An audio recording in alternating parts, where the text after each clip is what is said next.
Salut à tous, on se retrouve aujourd'hui pour une vidéo, le début du match Russie-France. Donc voilà, victoire de l'équipe de France, 3 buts 1, grâce à un doublé de Kylian Mbappé. Un but sur coup franc de Paul Pogba qui est le deuxième, contre but de Smolov pour la Russie. Donc voilà les gars, victoire, comme je vous l'ai dit, 3-1 en Russie. Match difficile, match compliqué. Euh, on n'est pas rentré super bien dans le match.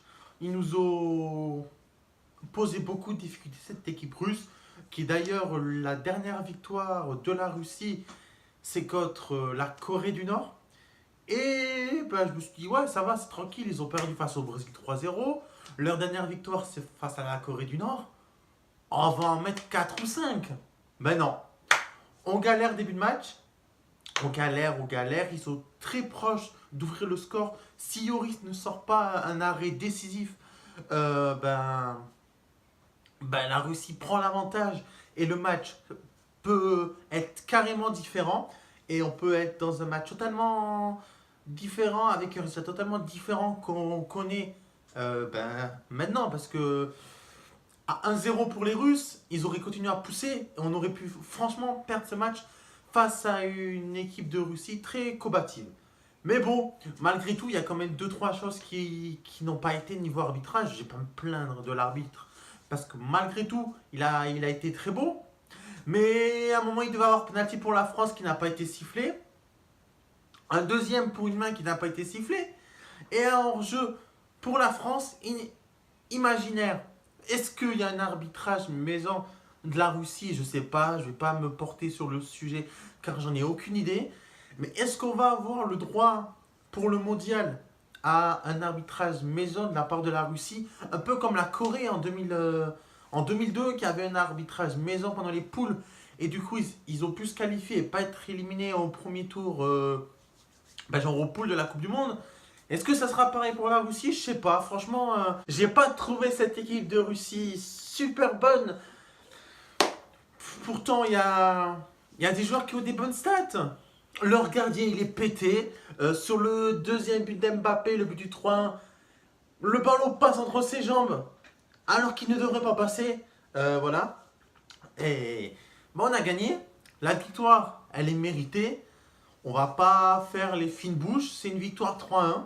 On aurait pu faire mieux sur les deux matchs face à la Colombie et face à la Russie. Mais on s'en sort avec une défaite face à la Colombie et une victoire face à la Russie, le pays organisateur de la Coupe du Monde. On va s'en contenter. Il y a du mieux. Il y a du mieux pour certains joueurs. Pour Mbappé d'ailleurs, ça lui a donné une grande bouchée d'air. On espère qu'avec le PSG, il va continuer sur cette lancée. Et il y a du moins bien, comme du Adrien Rabiot, comme du Umtiti, personnellement, je trouve. Mais voilà, on va passer au top flop du match. Donc en top, on a Kylian Mbappé. Donc pour moi, Mbappé, c'est l'homme du match. Il met 2 buts. Le premier à la 40e et le deuxième en fin de match. Il a été efficace, il était là au moment où on avait besoin de lui. Et sur le deuxième but qu'il inscrit, il fait l'amour au défenseur russe. Il a violé un père de famille, comme dirait l'expression. Mais franchement, ouais, Mbappé très beau, très très beau. A noter aussi la rentrée de Kimpembe. Alors j'étais très content parce que pour moi, Kimpembe doit avoir sa chance. Ça fait 1 an qu'on l'attendait, sa première titularisation. Il n'a pas été titulaire aujourd'hui, mais il a sa première sélection, il est rentré en jeu. Et franchement, je ne vais pas jouer son match car il est rentré vers la fin, mais ça fait très content on est très content, en tout cas nous les Parisiens, de voir Kimpembe enfiler cette tunique de l'équipe de France. Après en top, je mettrai le jeune défenseur de l'Atlético Madrid, Lucas Hernandez. Donc voilà.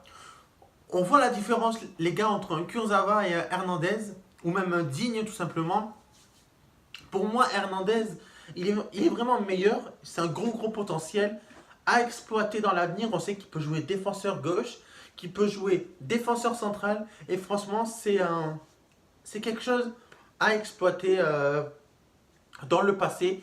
Moi, je suis prêt à miser quelque chose sur le joueur de l'Atlético. Donc en top, on met quand même Yoris, juste pour son arrêt en première période, qui empêche la Russie de mener 1-0 en tout début de match. Ça peut changer le match, tout simplement. En flop, je mettrai Ousmane Dembélé. Parce il a été un peu trop maladroit. Il a fait les choses un peu trop vite alors qu'il aurait dû prendre son temps. Et voilà, mais je ne critique pas Ousmane Dembélé en aucun cas. J'aime beaucoup Ousmane. Mais sur ce match, je suis obligé de le mettre dans mes flops parce qu'il n'a pas été là où on l'attendait, contrairement à Mbappé. Deuxième flop, Anthony Martial. Donc là, aujourd'hui, on n'a rien vu d'Anthony Martial. C'était sa chance. Deschamps lui a donné sa chance. Et bien là, aujourd'hui, sur ce match, Anthony Martial, tout simplement, il est vraiment flop. C'est peut-être pour moi le pire joueur français sur le terrain ce soir. Mais bon, on lui souhaite le meilleur, qui termine la saison le mieux possible avec Manchester United. Et puis voilà. Puis s'il est sélectionné dans la liste des 23 pour la Coupe du Monde, tant mieux. Mais ça va être franchement très juste, je pense, pour Anthony Martial. Après en flop, Adrien Rabiot. Ouais, donc il y a beaucoup de flops. Adrien Rabiot. Autant Mbappé, vous allez dire, ouais, tu le rencenses parce qu'il joue à Paris. Kimpembe, c'est pareil. Mais ce soir, Adrien Rabiot, c'est un truc d'ouf comment il a été mauvais.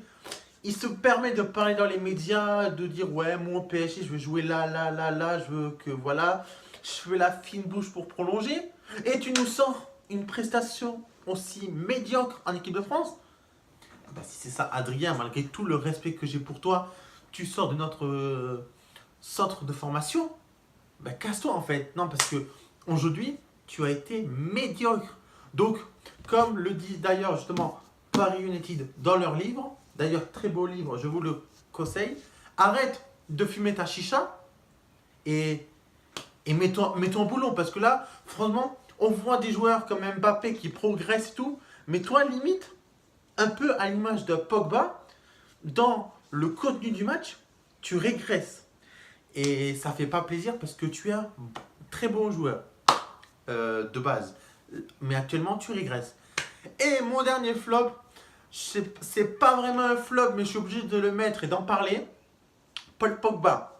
Ok, il met un but et il met une passe D, mais c'est pareil que Rabiot. Tu parles dans les médias avec ta Pog Dance et tout ça, mais sur le match d'hier, t'es pas beau. T'es pas si beau que ça. Tu perds beaucoup de ballons. Tu fais des choses approximatives. Non, en fait, on peut se dire tellement tu es capable de mieux, Paul Pogba. Et sur ce match, franchement, ok, tu mets un sublime coup franc. Ok, tu fais une passe D pour Mbappé sur le premier but. Mais on n'attend pas ça de toi. On attend que tu prennes le jeu à ton compte, que tu sois le meneur avec un Griezmann ou un Mbappé. Eh ben non. T'es là, tu fais des passes, tu marques, mais dans le contenu du match, c'est pas top. Donc voilà. Donc voilà les gars, c'est tout pour ce débrief. On se retrouve pour le débrief de la finale de la Coupe de la Ligue Paris Saint-Germain AS Monaco. J'espère que ça sera le premier titre de la saison. Bien évidemment, sans compter le trophée des champions, mais on a encore 3 titres qui nous attendent. On espère que le débrief sera positif. J'espère que ce débrief vous a plu. La trêve internationale est finie. On retourne au PSG, on retourne au club, on retourne à nos clubs. Yo tout le monde, c'est tantôt. Prenez soin de vous. Peace!